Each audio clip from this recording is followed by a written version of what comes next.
हमारी क्लास आती है वो है फियोफाइसी। प्लांट किंगडम के अंतर्गत हम एल्गी पढ़ रहे थे, और एल्गी के अंदर हमारी जो नेक्स्ट क्लास आती है वो ब्राउन एल्गी यानी कि फियोफाइसी, जिन्हें हम ब्राउन एल्गी कहते हैं, भूरी शैवाल कहते हैं। अब भूरी शैवाल की बात करते हैं। मुख्य रूप से इनके जो जनरल कैरेक्टर की हम बात करें तो यह मैराइन होती है, समुद्र में पाई जाती है, सामान्यतया समुद्री शैवाल होती है। समुद्री खरपतवार भी इसे हम कह सकते हैं, खरपतवार भी कह सकते हैं, क्योंकि समुद्र में देखने को मिलती है। सिंपल होती हैं सामान्यतया, ब्रांच्ड एंड फिलामेंटस।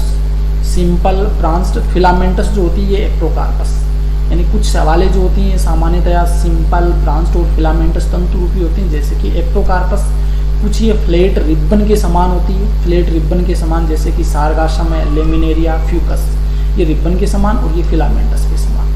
केल्प, ये याद रख लेना, केल्प जो कि बहुत लंबी शैवाल होती है। Kelp which are the giant brown algae. Giant brown algae मतलब बहुत बड़ी बड़ी शैवाल होती है, इनकी लंबाई लगभग 100 मीटर के आसपास देखने को मिलती है। द लार्जेस्ट सी प्लांट, बड़ा समुद्री प्लांट है, ये पादप है।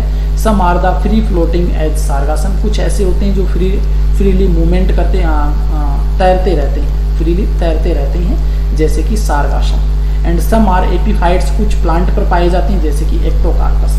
याद रख लेना, simple, branched, filamentous, Ectocarpus, flat ribbon के समान सारगासम, लेमिनेरिया, फ्यूकस, केल्प जो कि बहुत लंबी लंबी शैवालें होती हैं, जिन्हें हम समुद्री केल्प भी कह सकते हैं, जियांट ब्राउन एल्गी भी कह सकते हैं, लार्जेस्ट सी प्लांट भी कह सकते हैं। कुछ फ्रीली फ्लोटिंग करती हैं, जैसे कि सारगासम, और कुछ एपीफाइट्स होती हैं, जैसे Ectocarpus. Plant body has 3 parts. इनकी जो प्लांट बॉडी है उनको हम 3 पार्ट में डिवाइड करते हैं, 3 पार्ट में डिवाइड करते हैं। पहला है होल्ड फास्ट, दूसरा है स्टाइप, और तीसरा है फ्रॉन्ट। होल्ड फास्ट, स्टाइप और फ्रॉन्ट। होल्ड फास्ट जो होता है, एक बार इनकी स्ट्रक्चर भी साथ में मैं ले लेता हूँ, ये देखिए। होल्ड फास्ट जो होता है, होल्ड फास्ट ये नीचे वाला पार्ट होता है, जो कि नीचे सबस्टेटम से चिपका रहता है, होल्ड फास्ट, ठीक है। ये जड़ के जैसा ही होता है, लेकिन जड़ नहीं होती इसमें। स्टाल्क लाइक स्ट्रक्चर, स्टाइप, ये बीच वाला जो पार्ट होता है ये स्टाइक लाइक, जैसे आपने व्रंत नाम सुना हो ना, पत्ती के अंदर जो व्रंत होता है उसी के समान होता है स्टाल्क लाइक स्ट्रक्चर, स्टाइप इसे हम कह सकते हैं। और ये लिप लाइक स्ट्रक्चर जो होती है उसे फ्रोंड कहते हैं। ये ऊपर वाली पत्ती के समान संरचना होती है, जिसे फ्रोंड कहा जाता है। और यहाँ पर देख सकते हैं ये लेमिनेरिया, फ्यूकस, ये इसी के उदाहरण है। ये होल्ड फास्ट, इसमें भी सेम दे रखा, फ्रोंड है, और ये बीच में आपका होल्ड फास्ट, ये नीचे आपका ये स्टाइप मिल जाएगा यहाँ पर। फ्यूकस, डिक्टियोटा, ये इसके उदाहरण है ब्राउन एल्गी के। लेमिनेरिया, फ्यूकस, डिक्टियोटा, ये ब्राउन एल्गी के कुछ उदाहरण है जो आपको ध्यान में रखने हैं। ब्राउन एल्गी प्लांट बॉडी के 3 पार्ट होते हैं, होल्ड फास्ट, स्टाइप और फ्रॉन्ड। पिगमेंट की बात करें तो पिगमेंट जो होती हैं तो इसमें क्लोरोफिल ए और सी देखने को मिलते हैं, ए और सी याद रख लेना। और बीटा कैरोटीन साथ में पाया जाता है, ये मैंने आपको बता दिया, बीटा कैरोटीन सभी में पाया जाता है। इसके अलावा इसमें जेंथोफिल भी देखने को मिलता है, और जेंथोफिल में फ्यूकोजेंथिन पाया जाता है,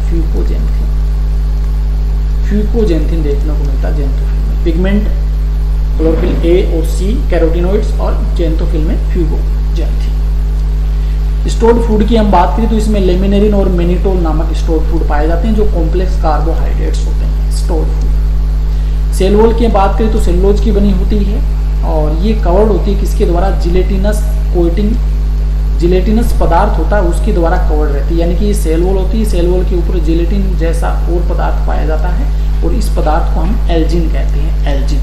on the outer part which is phycocolloid, और इसे हम फाइकोकोलोइड भी कहते हैं, क्योंकि इससे हाइड्रोकोलोइडिया पाए जाते हैं। देखो अंदर की ओर सेल वॉल होगी, सेल वॉल के बाहर की ओर पाया जाता है आपका जिलेटिनस पदार्थ, उस जिलेटिनस पदार्थ को एल्जिन कहते हैं, और इसे फाइकोकोलोइड प्राप्त होते हैं।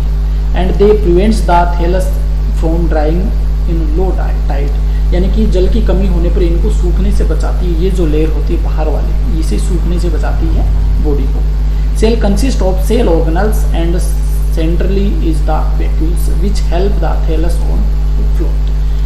सेल कंसिस्ट यानी कि कोशिका के अंदर सेल ऑर्गेनल्स पाए जाते हैं, और बीच के अंदर ये जो कोशिका है इसके बीच में क्या पाई जाती है, वैक्यूल्स पाई जाती है, रिक्तिका पाई जाती है, जो कि इसको यानी कि प्लांट बॉडी जो होती है इसको थैलस को तैरने में सहायता करती है। बाहर की ओर आपके जो ऑर्गेनल्स होते हैं, सेल ऑर्गेनल्स, वो पाए जाते हैं, बीच में ये वैक्यूल्स होती है, ये इसे तैरने में सहायता करती है। वेजिटेटिव रिप्रोडक्शन की हम बात करें तो ये फ्रेगमेंटेशन के द्वारा होता है। एसेक्सुअल रिप्रोडक्शन है ये बाई फ्लैजिलेटेड जू स्पोर्स होते हैं, बाई फ्लैजिलेटेड जू स्पोर्स होते हैं, उनके द्वारा एसेक्सुअल रिप्रोडक्शन होता है। और ये कैसे होते हैं, नाशपत्ती के आकार के होते हैं, नाशपत्ती के आकार के होते हैं, पियर शेप्ड होते हैं, नाशपत्ती के आकार के। दो फ्लैजिला अटैच्ड लेटरली, दो फ्लैजिला जो होते हैं ये लेटरली अटैच्ड होते हैं, जुड़े रहते हैं। सेक्सुअल रिप्रोडक्शन की हम बात करें तो ये गेमेट्स के जुड़ने से होता है, फ्यूजन से होता है, गेमेट्स के मिलने से सेक्सुअल रिप्रोडक्शन होता है। ये तीनों प्रकार का यहाँ पर देखने को मिलता है, आइसोगेमी, अनाइसोगेमी और oogamy. Gametes are pear shaped, gametes जो होते हैं ये नाशपत्ती के आकार के होते हैं, पियर शेप्ड होते हैं, और जिस पर दो लेटरली अटैच्ड फ्लैजिला, दो लेटरली फ्लैजिला जुड़े रहते हैं, कसाब पाए जाते हैं। और इसके जो उदाहरण हैं मुख्य रूप से उसमें एक्टोकार्पस, लेमिनेरिया, डिक्टियोटा, सारगासम और फ्यूकस, ये इनके उदाहरण हैं जो आपको ध्यान में रखने हैं। तो ये हमने बात कर ली ब्राउन एल्गी की, बात कर ली भूरी शैवाल की, उसमें कौन कौन से कैरेक्टर है वो देखने को मिलते हैं और कौन कौन से इसके उदाहरण है वो भी हमने डिस्कस कर ली।